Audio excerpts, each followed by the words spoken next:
জয় নিতাই, জয় শ্রী রাধে।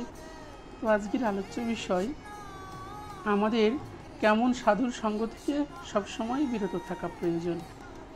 শাস্ত্রে যেমন সাধুসঙ্গের উল্লেখ বারবার করেছে, শাস্ত্রে যেমন ভজন করবার জন্য সাধুসঙ্গের প্রয়োজনীয়তা ব্যাখ্যা করেছে, তার পাশাপাশি শাস্ত্র কথাও বলছে সব সাধুর সঙ্গ করা চলবে না। শাস্ত্র আমাদেরকে জানাচ্ছে, বিজাতীয় সাধুসঙ্গ কভু না করিবে, দূর হইতে দণ্ডবৎ প্রণামও জানাইবে। অর্থাৎ বিজাতীয় সাধুসঙ্গ থেকে সবসময় আমাদের দূরে থাকতে হবে। হ্যাঁ, শাস্ত্র কথা বলছে এই কারণে অনেক অনেক অনেক মানুষ আছে যারা ধুতি, তিলক, মালা, ডোর, কৌপিন সবই পড়েছে, কিন্তু তাদের অন্তর আত্মা এখনও পরিষ্কার হয়নি। যার কাছে গেলে কৃষ্ণ কথা ব্যতীত, হরি কথা ব্যতীত আন কথা বলে, যার সঙ্গ করলে ভগবানকে ভুলে যেতে হয়, যে সাধুর সঙ্গ করলে অন্তরে কৃষ্ণ ভক্তির তো উদয় হয়ই না, বরং আরও কালিমায় পরিপূর্ণ হয়, এরূপ সাধুর সঙ্গ হইতে সকল সময় শাস্ত্র আমাদের দূরে থাকতে বলছে। এই জন্য সাধুসঙ্গ করবার আগেও সতর্ক হয়ে সাধুসঙ্গ করতে হবে। সেই সাধুরই সঙ্গ করা উচিত যে সাধুর কাছে গেলে পরে আমাদের আত্মস্মৃতি জ্ঞান জাগে, যে সাধুর সঙ্গ করলে আমাদের অন্তরে শুদ্ধ কৃষ্ণ ভক্তির চেতনা জাগ্রত হয়। একবার যখন রাবণের বোন শূর্পণখার নাক কেটে দিলেন ঠাকুর লক্ষণ, শূর্পণখা তো ছুটতে ছুটতে গেলেন রাবণের কাছে, গিয়ে বলছে, দাদা এরকম রামের ভাই লক্ষণ আমার নাক কেটে দিয়েছে। তখন রাবণ মনে মনে ভাবলেন, নাক কেটে দিয়েছে সামান্য একটা রাজপুত্র, কেন নাক কাটলো, কারণটা কি? শূর্পণখা বলতে লাগলেন যে লক্ষণের জ্যেষ্ঠ ভ্রাতা রামকে আমি বিবাহ করতে চেয়েছি, কিন্তু রামের সঙ্গে তার সহধর্মিণী সীতা থাকায় রাম আমাকে লক্ষণের কাছে পাঠিয়ে দিয়েছিল। লক্ষণের কাছে গিয়ে যখন আমি সবিস্তারে সব কিছু বলে লক্ষণকে বিবাহের প্রস্তাব দিই, তখন লক্ষণ আমার নাক কেটে দেয়। তখন রাবণ মনে মনে ভাবেন, একজন রমণী, তার নাম সীতা, আর এই সীতার জন্য আমার বোনের নাক কাটা গেছে, আমি সীতাকেই হরণ করব। তো প্রভু রামচন্দ্র, মা জানকী এবং ঠাকুর লক্ষণ একটা ঘরের মধ্যে বসে আছেন। যখন ঘরের মধ্যে বসে আছে, তখন ঠাকুর লক্ষণ, প্রভু রামচন্দ্র এবং মা সীতা বসে আছে। মা সীতা হঠাৎ দেখতে পাই সামনে দিয়ে একটা সোনার হরিণ হেঁটে চলে গেল, দৌড়িয়ে চলে গেল। মা সীতা আবদার করলেন যে ওই সোনার হরিণটি আমার চাই, চাই চাই। প্রভু রামচন্দ্র বলতে লাগলেন, সীতা, সোনার কোনো হরিণ হয় না, ওই স্বর্ণ হরিণটি আসলে মায়া। দেখুন, অনেক সাধু আমাদের প্রলোভন দেখাবে, এটা করতেই হবে, এই অন্যায় কাজ সাধুদের সঙ্গে করলে কিছু হয় না। অনেক সাধু তোমাকে প্রলোভন দেখাবে, এটা করলে পরে বৈকুণ্ঠে চলে যেতে পারবে। হ্যাঁ, কিন্তু এইসব সাধুদের থেকে বিরত থাকা প্রয়োজন। আমি খুব খুব বিশদভাবে বলছি না, কিন্তু আমার মনের প্রয়াস বা আমার উদ্দেশ্য, আমার মনে হয় আপনারা সকলে বুঝতে পারবেন। যে সাধু অপকর্ম করিয়ে স্বর্গ, বৈকুণ্ঠ এবং পুণ্যের আশা দেখাবে, সেই সাধুর সঙ্গ সাথে সাথে পরিত্যাগ করতে হবে। আসলে এই কুকর্মগুলো, যে কুকর্মগুলো সাধু বেশধারী কিছু লোক করতে বলবে, এই কুকর্মগুলো করে আসলে প্রকৃতপক্ষে আপনি সুখ বা বৈকুণ্ঠ, স্বর্গ লাভ করতে পারেন না। এগুলো একটা মায়া। তো প্রভু রামচন্দ্র বলছেন, সীতা, এটা একটা মায়া, আসলে সোনার হরিণ বলতে কিছু হয় না।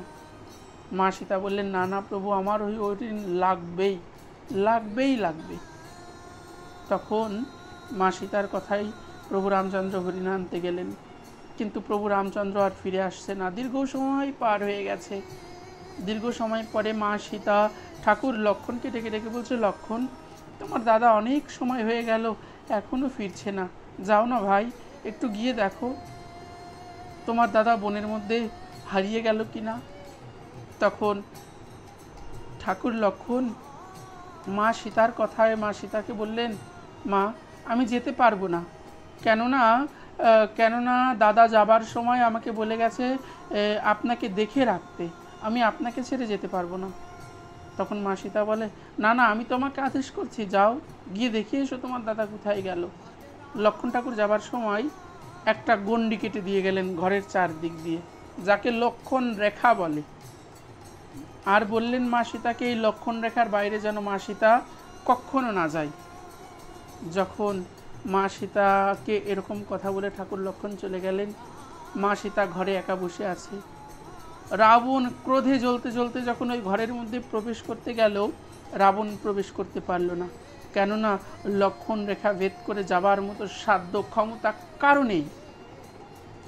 তখন রাবণ সাধুর বেশ ধারণ করল।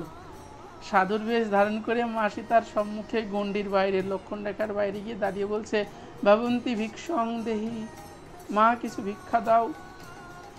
মা সীতা মনে মনে ভাবছে, সকাল সকাল সাধু এসেছে, ভিক্ষা দিতে হবে। কিছু নিয়ে ভিক্ষা দিতে গেলে রাবণ বলছে গণ্ডির বাইরে এসে ভিক্ষা দিতে, কিন্তু মা সীতা বলছে, না, ওই গণ্ডির বাইরে যাওয়া আমার নিষেধ, ওই গণ্ডির বাইরে আমি যেতে পারবো না। তখন রাবণ পুনবার বললেন, এই গণ্ডির বাইরে এসে যদি আমাকে ভিক্ষা না দাও, তাহলে তোমার স্বামীর অকল্যাণ হবে। মা সীতা রাবণের প্রবঞ্চনায় পড়ে যখন গণ্ডির বাইরে পা রাখলেন, তখনই রাবণ মা সীতাকে ধরে নিয়ে চলে গেল। এই সীতা আর কেউ না, সীতা আমাদের ভক্তি। আর এইরকম সাধুর বেশ ধরে অনেক রাবণ ঘুরছে গো আমাদের সমাজে, অনেক অনেক রাবণ ঘুরছে, যারা আমাদের ভক্তিকে হরণ করবার জন্য ঘুরছে। কিন্তু তুমি যদি শাস্ত্রের নির্দিষ্ট রেখার মধ্যে থাকো, সত্য সরলতার গণ্ডির মধ্যে থাকো, হরি নামের গণ্ডির মধ্যে থাকো, তাহলে এই রাবণ তোমাকে ধরতে পারবে না। আমরা বুঝি তো না পাপ কোনটা, অন্যায় কোনটা, খারাপ কোনটা, আমাদের বুঝে চলতে হবে। এই যে বিবেকের গণ্ডি, এই গণ্ডি ভেদ করে যেন কখনো আমরা বাইরে না যাই। সে সাধুই অন্যায় করতে বলুক আর অসাধুই অন্যায় করতে বলুক, কখনো আমাদের অন্যায় করা উচিত না। যদি কখনো কোনো বিজাতীয় সাধুসঙ্গ আমরা করি, তাহলে আমাদের ভক্তি সাথে সাথেই নষ্ট হবে। আমাদের ভক্তির সীতা হরণ করে নিয়ে যাবার জন্য অনেক রাবণ দাঁড়িয়ে আছে। এই জন্য খুব সাবধানতার সহিত সাধুসঙ্গ করতে হবে। সেই সাধুর সঙ্গই সকলে করবেন, যে সাধুর সঙ্গ করলে পরে কৃষ্ণ প্রেম জাগ্রত হয়, কৃষ্ণের প্রতি অনুরাগ জন্ম হয়, হরি নাম করবার প্রতি ইচ্ছা জাগে, ভজনের প্রয়াস জাগে, দিবানিশি ভগবানকে নিয়ে চিন্তা করতে ইচ্ছা হয়। আর সেই সাধুর সঙ্গ হইতে সবসময় বিরত থাকবেন। যে সাধুর সাথে সঙ্গ করলে কৃষ্ণ ভক্তি দূর হয়ে যায়, যে সাধুর সঙ্গ করলে ভিতরে কাম বাসনা জাগ্রত হয়, যে সাধুর সঙ্গ করলে পরে চিত্ত দর্পণ আরও নোংরা হয়ে যায়। যায়নি তাই পুনরায় শ্লোকটি আবার সবাইকে জানিয়ে দিচ্ছি। এই শ্লোকটি সবাই মনে রেখে সাধুসঙ্গের প্রতি ব্রতী হবেন। বিজাতীয় সাধুসঙ্গ কভু না করিবে, দূর হইতে দণ্ডবৎ প্রণামও জানাইবে। জয় নিতাই, জয় শ্রী রাধে।